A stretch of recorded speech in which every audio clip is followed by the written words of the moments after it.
there's thousands of applicants to like every program out there. Like let's say even like the top 20% of them, they have like really good grades. I applied to computer science, which had pretty competitive applicants, right? I think what you need to do to like differentiate yourself and actually get in the top 5 to 10% is the extracurriculars that you do. You're Now, now listening to Season 3 of Spark After Hours, where we sit down to chat with STEM professionals every Sunday. If you like this episode, consider following us on Spotify and Instagram at Spark Hacks. We hope you enjoy. Hi, everyone, and welcome back to episode 7 of the Spark After Hours podcast. I am your host, Maria, and just a little bit about myself. I'm currently a grade 11 student attending North Park Secondary School in Brampton, Ontario, and I'm part of the outreach sub-team at Spark. Okay, so now that you know about me, my guest here, Jaimil, so you can introduce yourself, tell the listeners a little about who you are, your hobbies, and what exactly you're studying. sure. So, hi everyone. My name is Jaimil. I'm a third year computer science student here at the University of Waterloo. In the past, I've been a hackathon competitor. I've done at least 12 of those. I've hosted two myself. I've been a podcast host. I've been a workshop leader. I've done a couple software internships. But that kind of all brings me to one spot. I have done a bunch of things which I can use my interest in tech and the community to make an impact, and that's kind of why I'm here today to help you all out, and talk on this podcast.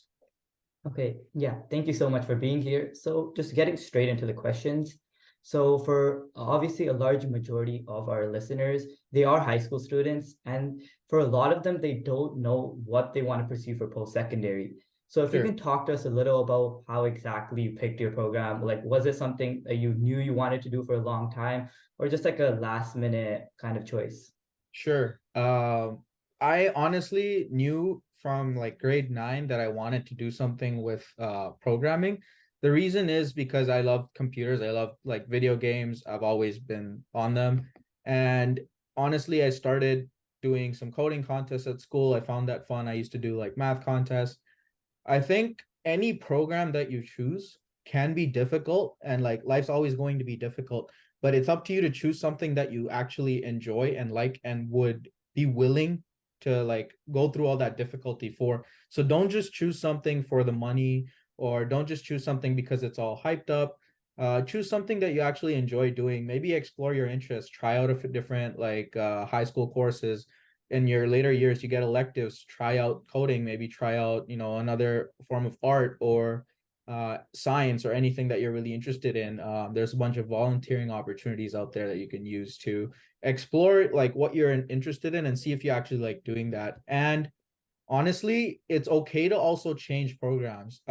You can go into a program or even take a gap year, but I've known so many people that have changed that program after the first year because they weren't interested and they found something better that they liked, and that's completely okay. I know someone at Facebook right now who's working as a software product manager who started off as an animator. I know someone who started off in university as an aerospace engineer, and now they're a software development manager. So it's all about figuring out what you actually like and not staying constrained just because you stuck to one thing. Yeah, I definitely agree. I agree with the fact what you said, like you can change what you want to do because a lot of people are like kind of have the mindset of like after they get into university, they like that's what they're gonna be doing for the rest of their life. Like having the ability to change is like definitely Right. something they should take into consideration. Yeah. Yeah. So like moving on, along with the program itself, like high school students, especially myself, like we're really worried about the switch from high school into university. So, because like people have told us, oh, it's like really difficult. So, like in your opinion, what are some like major differences and challenges you noticed when transitioning from high school into university? Sure. I think the biggest difference is the fact that in high school, you have friends or people in all your classes, right? When it comes to university, that might not necessarily be the thing. You're starting over from scratch most of the time. You're making new friends. So a lot of, and even like your current friends, there's a good chance that they will not end up in the same program as you. So there, like it can be very difficult to adjust in that sense because now you have to make new friends. You have to get out there, you have to get a different group of friends that you can work with. and learn. So I think that was one of the biggest difficulties of change. But in terms of just like general like difficulty, um, what they say is kind of true. Like people told me when I was in high school that university is a big change. And they scared me, and I was like, okay, I've been doing great in high school. Going to university, I'll be fine. I was fine, but there is a big change in the way courses are structured. In high school, you're handheld throughout everything. You're told, to finish your homework. Your teachers keep track of you. In university, it's all like independent work. You're doing everything and making sure you finish all your assignments by yourself. You have to ensure that you're keeping yourself on track. The prof isn't going to care if you're coming to lectures or not. They have like 200 students in the class. They're not going to even know you maybe. So a lot of it is self-guidance. So that's another big thing. So just learning time management, figuring out how to get things done. And exams are more traditionally structured usually. Like in high school, they might be much more simpler. They'll be like maybe 2 hours. University, that puts it on a whole different scale. But I think once you get through the first set of midterms, you get used to it, and you can go from there. So it's bad, but it's doable. I think that's the best advice I can give. Yeah, like that goes like pretty well with that what I've heard, because like I've heard like first when getting into university, like maybe the first year or two, like it's pretty difficult to like get used to it, but after you get used to it, it's very easy, and like it's just like repetition. Right. So, uh, so now that you've talked about like the actual transition, like the Mm. kids are often like keen about just like hearing like some small tips or advice, or like some points about things you did or didn't do that you wish you did, Right. that they could do before going into university, whether it be like your clubs or just like Mhm. general academically what you focused on. Okay. I think I can talk on like 2 points there. Like one being like stuff I wish I did to get myself better chances going into university, or what I actually did. And the other point being like what I just wish I did in high school. So the first point obviously is like there's thousands of applicants to like every program out there. Like let's say even like the top 20% of them, they have like really good grades. I applied to computer science, which had pretty competitive applicants, right? I think what you need to do to like differentiate yourself and actually get in the top 5 to 10% is like everyone's going to have those big like high grades, right? Like maybe high 90s, whatever it is, right? Or even mid 90s. What's going to differentiate you is the extracurriculars that you do. Now, not all university programs actually take this into consideration. For the programs that I applied to, they had supplementary applications and they did. So one thing I would recommend, which I did, was a lot of different types of extracurriculars. If you think about it, if there's like 1,000 students applying to like computer science at Waterloo, a lot of them are going to be computer club presidents, or that's funny. The confetti came, but there'll be like computer club presidents. They've done like math contests, and there's 1,000 students, and maybe like only 400 spots, and like 1,000 competitive students, right? What's going to differentiate you is either like you do really well, so you do really well in those math contests, or you like do something crazy, or you can differentiate in another way, which is what I did. I did a bunch of different types of activities. So I did DECA. I came ICDC finalist or semifinalist. I did science research project at a like big synchrotron machine in Saskatchewan. I did computer club at my school. I was part of the cricket team up until COVID hit. I did arts council. So I was involved in a bunch of different things, and I showed that I was interested in not just coding, but I was actually engaged in exploring my different interests. I think universities like to see that you're able to commit a lot of time to a bunch of different things. Now, keep in mind, you don't have to do this for all the programs. Like maybe a certain different type of program might only require a high grade, or it might require you specifically to take certain courses or certain activities, for example, like DECA. So I would encourage you to do research, and if it's very ultra competitive, I would encourage you to like, make yourself different and stand out, and think from the views of like an admissions officer. Like they have so many people with the same exact AIFs and supplementaries. What's going to make you stand out? So do that. So that's something I did in high school, and like it worked out for me. As for stuff that I wish I did in high school, I had grade 12 fully online because of COVID. So that was like it was just really bad. So we didn't get prom, we didn't get grad, but I would encourage you to like do that. Go to prom, go to grad. Go out with all your friends. You have a lot of time in high school. Once you get to university, you realize that you're going to fall off with a lot of people from high school. You're only going to have your closer groups, and even then, like if you go to different universities in your groups, you might not meet them all the time. So it's important to get that time in, and most people don't realize that till it's too late. So going back, that's something I would do is spend more time, mess around, have some fun.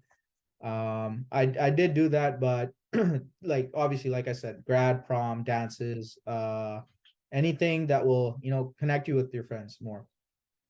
Yeah, definitely agree. Like me personally, like all those clubs you said, like even DECA, like I'm in Model UN, like but that like Mhm, brings those are really like academically like time consuming clubs. So like they mhm. take up a lot of my time, like especially in certain parts of the year. Right. So like I want to know if like you had any tips on actually like managing your time. Because like me personally and even like other kids I've talked to, like a major step back for them is like how to like manage not only just academics and personal life, but also Right. just also your extracurriculars. So like the mix of all three gets really difficult sometimes, and like it makes you sacrifice like how well you're doing in school maybe. So like I've Yeah. seen people like drop out of clubs because of that. So was there any like any tips you've had uh like you've done to make this better? So I think there's a meme going on around like college as well. Like you get to choose two of the three. You can either get good sleep, get good grades, or have a social life. So it's pretty accurate, especially in university, because like it's much more time consuming to do your courses. So it's much harder to manage everything. But I think in high school it's much easier. Like once you get out of high school, you realize that. But like for example, I had a very very very heavy schedule when I was in grade 11 and 12.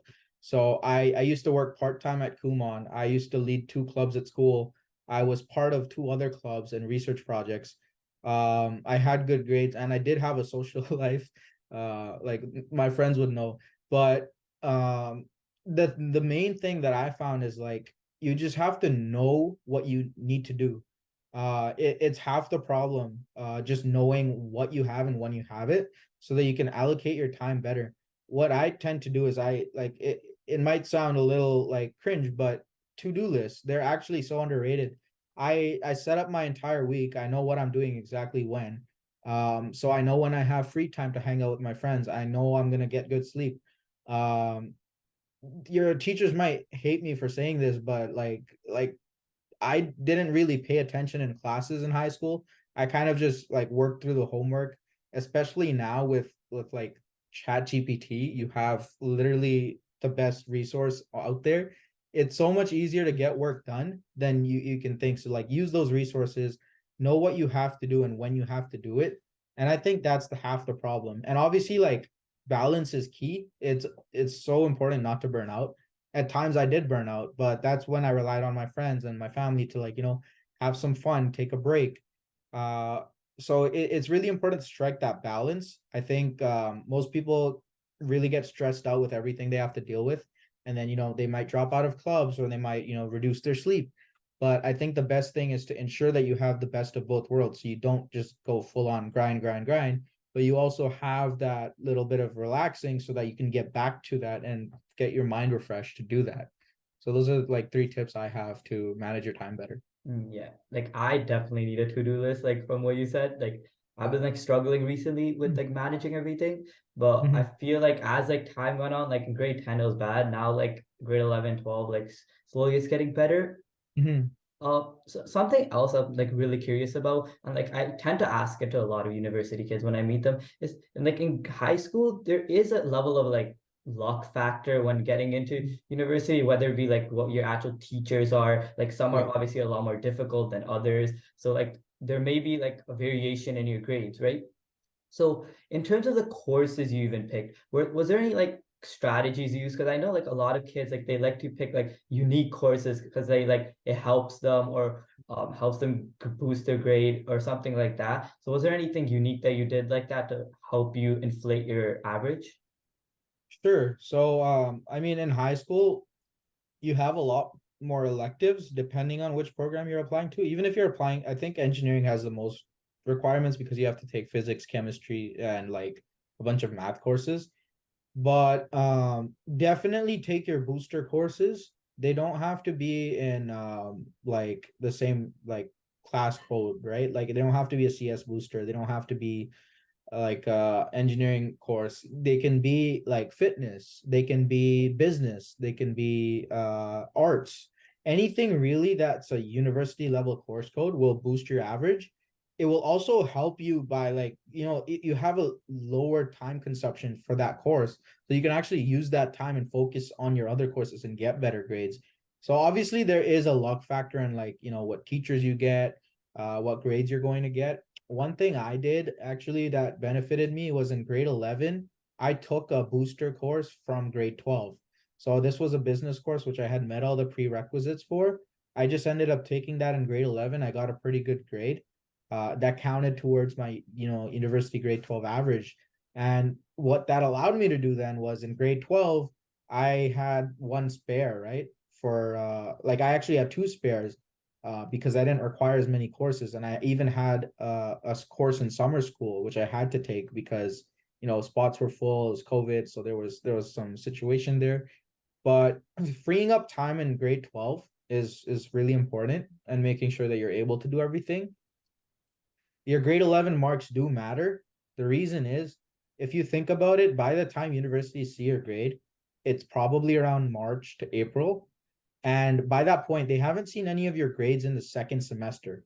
So what are they going to do? Well, at least I know for Waterloo at the time, if, for example, I was taking physics or chemistry in my second semester, they would substitute that mark in with the grade 11 mark that I had. So your grade 11 marks matter. People think, they don't. But if you're applying for ultra competitive programs, they probably will. So choose your booster courses. Make sure you actually like don't like not put emphasis on those grades in grade 11. As for luck, I forgot to mention this, but if you're applying to super competitive programs, there's always going to be a luck factor. Like I said, there's probably 100 other students out there who've done what you've done, who've done something similar, or have like a very similar supplementary at the very least, right?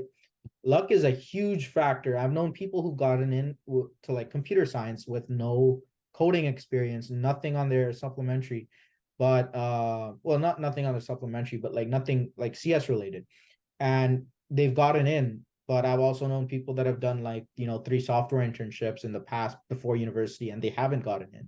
So it does play a luck factor. I think the biggest thing is to keep your mind open ended.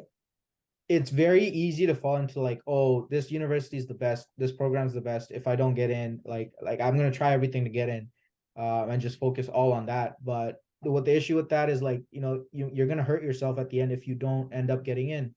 And I think that's a very important thing to consider, because you might try all your best, but because of luck, because of just like the general applicants, you might not get in, and then you're going to be very struck about it. So keep your mind open ended. Like it doesn't matter what university you go to, really. They're all awesome, like especially being so lucky to live in a country like Canada. And at the end of the day, if you're good, you're going to do great no matter which university you go from. And on top of that, there are like this is usually not talked about, but there are colleges are great. Apprenticeships are also awesome because you get to work while learning. So there are a lot of options which are not talked about as often, but I want to state that they're good as well. So those are my tips for like courses and like just luck. Yeah, I like definitely agree with that, because a lot of people, like from what I've talked to, like my friends, they're really like pinpoint or like focused on one specific program, and like even their extracurriculars they may do, they're like, okay, no, there's no point of joining this because I have no relation with what I want to do. I feel like, Right. especially when they apply, they'll realize that, oh, like there is a major luck factor. So like if I don't get into this, like there you should have other doors open, because Right. it's not the primary, it shouldn't be a primary focus to just go into just one program. Yeah. So now moving on to like another segment in the Spark After Hours podcast, we're gonna do some rapid fire questions. Sure. So how this will work is I'll ask you a series of questions, about like five, and you'll come up with the answer as fast as possible, just trying to say like the first thing that comes to your mind. There Sure. should be pretty generic from what I Right. see. So, Okay. okay, so we can start off. So the first one is, uh, throughout high school, what was your favorite course or subject? I mean, I love computer science, so computer science was my favorite subject. But to just to be fair, I also really liked art because it was a nice, break, and I liked enjoyed it too. Okay, that's a pretty unique answer. Are you typically a morning or a night person? I think it depends on my schedule. So if I have, important stuff during the day, I'll be a morning person. Otherwise, I'm mostly a night owl. Okay, that's same for me, same for me. If you could have dinner with any person from the past, who would it be and why? That's a very interesting question. Uh, Probably Nikola Tesla. Yeah, like he's very underrated as a scientist. But there's so much stuff he's thought of and done that is still being used today. So it'd be cool to see what else he knew. Yeah, I like the answer. What's like your go-to like snack or like fast food place like if you're like studying or like late night? Okay, so if I'm in Brampton, like I'm from there, so I love Yeah. Taco Bell. But if I'm in Waterloo, late night, there's something called Campus Pizza. A lot of people either they don't like it or they really like it, so it's a hit or miss. But I like it, so I like getting that. It's open till like 5 a.m. Yeah, I agree with Taco Bell. Same. That's like probably my go-to as well. And finally, would you rather go on a beach vacation or a mountain retreat? That's a good question. Beach vacation. I'm a very much like a beach person. I love hot hot weather and going into the water, so that'd be perfect. Same. I'm too lazy to go on a mountain retreat, so like definitely go on a beach vacation. Okay, Yeah, so that's all the questions for the rapid fire. You answered it pretty well and fast, but now we're just gonna have like a couple of questions, like final thoughts and like sure, a little bit about your future. sure. So starting off, looking at your current university journey as well as like the memories you've had in the past, what's the most Mhm. memorable moment you've had in university, if you'd like to share that? Sure. I think like one of the most memorable things was like first year, like the first term. Now this is like this there's a lot of specific events, but it's most because everyone's coming into university, everyone's social, everyone wants to make friends. So it's a lot easier to like talk to a lot of people. It's a lot of fun. You're exploring, you're out there as an adult living by yourself for the first time. It's just a roller coaster of emotions. But I think the most memorable event was I'm born in October, so we hosted a birthday party like 1 month into school, and it was like awesome because we had people coming in from different universities. Uh, like I had a lot of friends that I made that were new as well, and we just enjoyed it a lot, and it was just a lot of fun. I think one thing I've realized is like when it comes to memories, like you're not going to remember any of your like I don't remember half my high school courses even, um, or my grades on like half the tests, but I do remember like the fun stuff I did with my friends.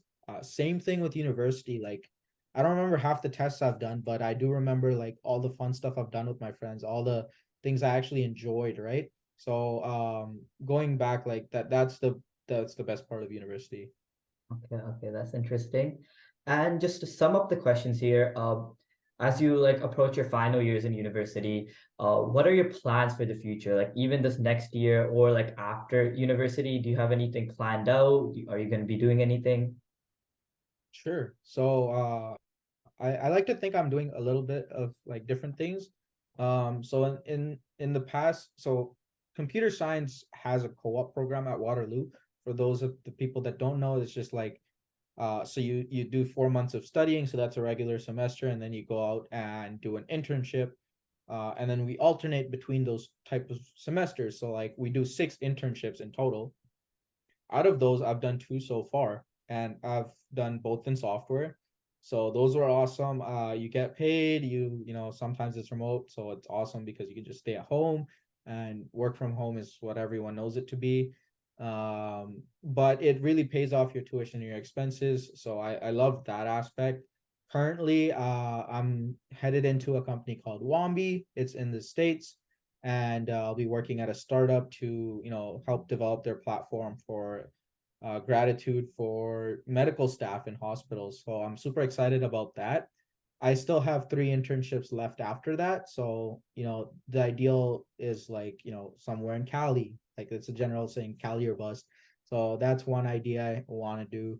I really want to get into research. So machine learning, AI, especially with the hype around Chat GPT right now. I'm currently leading a club or an engineering team at my school, which I co-founded with a few friends. It's a quantitative finance design team. So we basically make different algorithms and models to make money off the markets. So I'm leading that right now. I hope to continue that. And then going forward into the future, I have one of like 3 options. One is like I make my own startup and, hopefully it all goes well. That's the dream of most software engineers. 2 is do machine learning or AI research. I think that's very, very cool. They get paid a lot of money, so that's part of it, but it's just very interesting. And third is join one of those big hedge funds. So then equivalent for investment banking in computer science is quant development. So, building out those models and algorithms that actually make you the money, like make the company the money is a huge field which pays a lot of money, especially out of undergrad as well. So those are 3 things I see myself going into next year. So like I said, my co-op is in the States, so I'll be traveling around there. The year after that, I'm going on exchange to Singapore, so I'm super excited about that. I just want to travel around like a lot, see the world and do as much as I can to make an impact or make a lot of money. So that's my opinion. Um, that's all I have planned. Yeah. Yeah, no, that definitely makes me jealous. Like you get to like travel around the world and just like do your job and just Yeah. like have fun. That's Mhm. definitely what I want to do. Even like starting a startup, you Yeah. always have something going on, it looks like. Yeah. Okay, but Yeah. I think that wraps up our 7th episode of the Spark After Hours podcast. Sure. So once again, thank you. And I hope the listeners return for our next episode. So have a good day.